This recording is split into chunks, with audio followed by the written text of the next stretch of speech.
Best branch channel ವೀಕ್ಷಿಸುವ ಎಲ್ಲರಿಗೂ ನಮಸ್ಕಾರ. ವೀಕ್ಷಕರೇ, ಇವತ್ತು ನಾನು ಎಲ್ಲರೂ ಇಷ್ಟಪಡುವಂಥ ಡಿಲಿಷಿಯಸ್ ಆದ ಸ್ಟ್ರಾಬೆರಿ ಜ್ಯೂಸ್ ರೆಸಿಪಿಯನ್ನು ನಿಮ್ಮ ಜೊತೆ ಶೇರ್ ಮಾಡಲು ಬಂದಿದ್ದೇನೆ. ಬನ್ನಿ ಇದನ್ನು ಹೇಗೆ ಮಾಡೋದು ಅಂತ ನೋಡೋಣ. ಇಲ್ಲಿ ನಾನು 200 ಗ್ರಾಂ ಸ್ಟ್ರಾಬೆರಿಯನ್ನು ಕ್ಲೀನಾಗಿ ತೊಳೆದು ತಗೊಂಡಿದ್ದೀನಿ. ವೀಕ್ಷಕರೇ, ಈ ಹಣ್ಣನ್ನು ಸೇವಿಸುವುದರಿಂದ ತೂಕ ಇಳಿಸುವುದಕ್ಕೆ ಹಾಗೂ ನಮಗೆ ವಯಸ್ಸಾದ ಚರ್ಮದ ಸುಕ್ಕನ್ನು ತಡೆಗಟ್ಟಲು ಕೂಡ ಸಹಾಯ ಮಾಡುತ್ತೆ.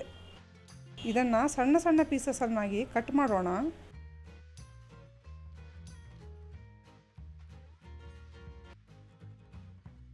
ನೋಡಿ ವೀಕ್ಷಕರೇ, ನಾನು ಸ್ಟ್ರಾಬೆರೀಸನ್ನು ಕಟ್ ಮಾಡಿ ತಗೊಂಡಿದ್ದೀನಿ. ಇದನ್ನು ಜ್ಯೂಸರಿಗೆ ಹಾಕೋಣ.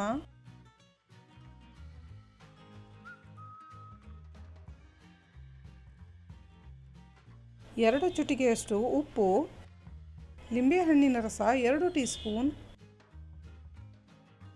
ರುಚಿಗೆ ತಕ್ಕಷ್ಟು ಸಕ್ಕರೆ ಪುಡಿ,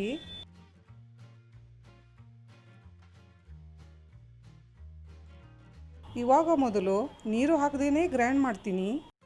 ವೀಕ್ಷಕರೇ, ನಮ್ಮ ಚಾನೆಲ್ಗೆ ನೀವು ಫಸ್ಟ್ ಟೈಮ್ ವಿಸಿಟ್ ಮಾಡಿದ್ದಾದರೆ ವಿಡಿಯೋನ ಲೈಕ್, ಶೇರ್ ಹಾಗೂ ಚಾನಲನ್ನು ಸಬ್ಸ್ಕ್ರೈಬ್ ಮಾಡಲು ಮರೆಯಬೇಡಿ.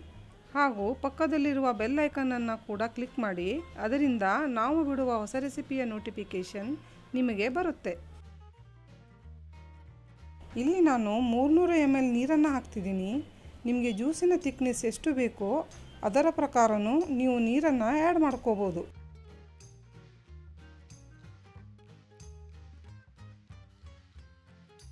ವೀಕ್ಷಕರೇ, ಈಗ ನಮ್ಮ ಸೀಸನಲ್ ಸ್ಟ್ರಾಬೆರಿ ಜ್ಯೂಸ್ ಸವಿಯಲು ರೆಡಿಯಾಗಿದೆ.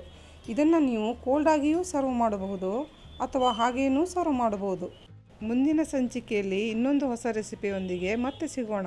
ಅಲ್ಲಿಯವರೆಗೂ ಟೇಕ್ ಕೇರ್.